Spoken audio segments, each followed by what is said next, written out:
Bismillahir Rahmanir Rahim.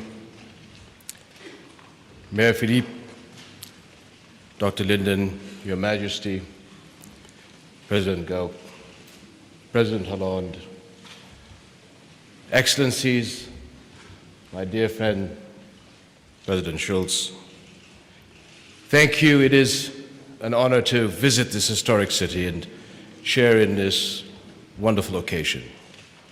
Aachen, the seat of Charlemagne's Europe, is famed today as a champion of modern European unity and peace. And I want to thank especially the Board of Directors for inviting me to take part in this year's ceremonies. I join you from Jordan, a friend and neighbor of Europe, to recognize a man who has been a friend and neighbor to our entire region. President Schulz, on behalf of so many, allow me to congratulate you today on this wonderful, wonderful occasion.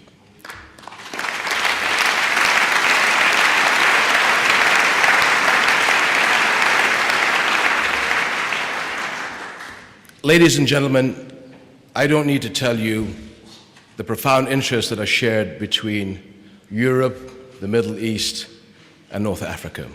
What happens in one of our regions can and often does directly impact what happens in the other. People, goods, and ideas flow between us like any neighborhood. But also like any neighborhood, we face common dangers. Isolation is not the answer. Walls are not the answer. Suspicion of the other is not the answer. And as Europe has shown, as Martin Schulz has affirmed, peace and prosperity are secured only by coexistence in a partnership of mutual strengths based on mutual respect.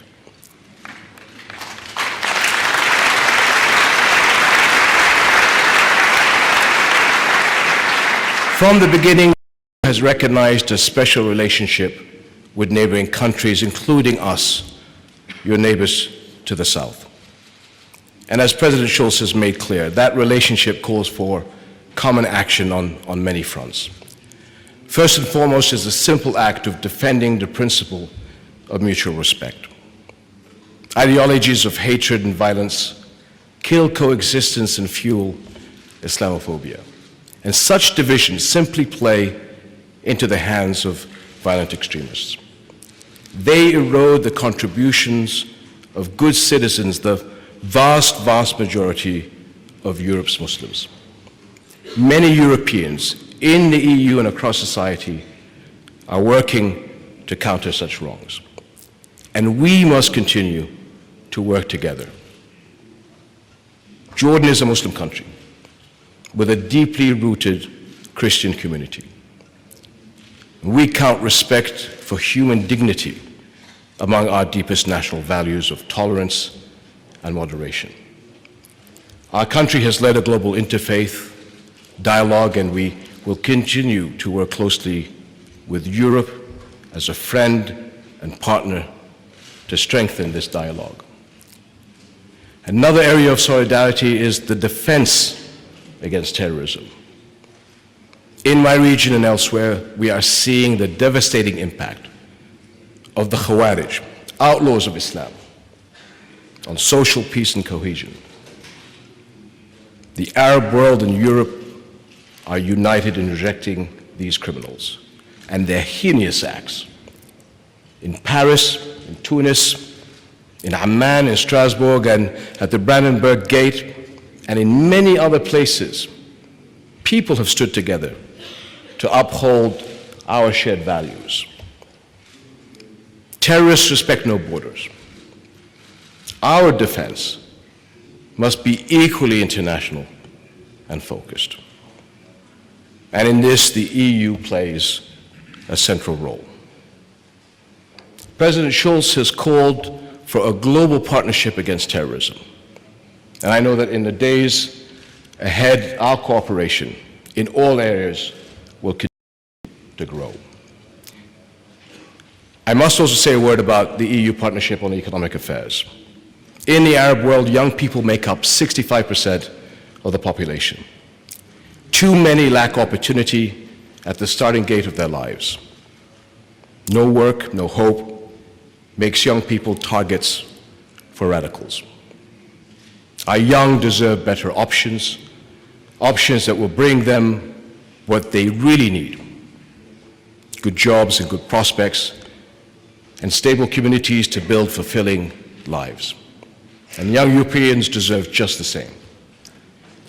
Economic cooperation is key to meeting those needs. And my friend President Schulz, let me recognize the support of the European Parliament in this regard. Your personal commitment to development helps both in managing the current challenges and getting all our countries in positioning for a stronger future. And may I say that my own country is resolute about moving forward, even in the midst of serious regional turmoil and economic challenges. Europe's support for Jordan is essential, and we highly, highly appreciate so many of you in the room that have stood by our country. Finally, let me say a word about the long confrontation between Palestinians and Israelis. No single crisis creates more global division and radicalization. No single issue has endangered our neighborhood's security and stability for longer. No occupation more cruelly flouts the first principle in the European Charter, the principle of peace. Human dignity is inviolable. For millions of people around the world, tomorrow, May 15th, is best known as Al-Nakba, the catastrophe, the beginning of Palestinian exile 67 years ago. A Palestinian boy or girl born on that day has spent a lifetime without the opportunities of peace and dignity of independence. The grandchildren of that generation, part of a global world, are asking, where is this global justice about? Why rights for others and not for us? What is required now is the parties, both sides, their willpower, the same willpower that helped Europe find its future, that will to live in peace and mutual respect. Europe, therefore, has such a vital role to provide these openings for change and to convey a strong message, a message that you know in your hearts.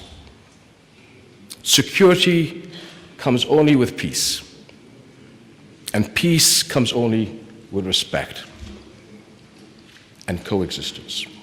This message is the special power of the European Parliament, with its millions of voices and its greatest voice, Martin Schulz. So President Schulz, your distinguished record teaches the world that even in challenging times, it is our duty to keep moving forward in dialogue and in mutual respect. So I am very proud to be here to congratulate you again on this wonderful award that you received today. And I always look forward to our meetings and to the many more years of your leadership for Europe, as well as the world. And I thank you very much for this occasion. Vielen Dank.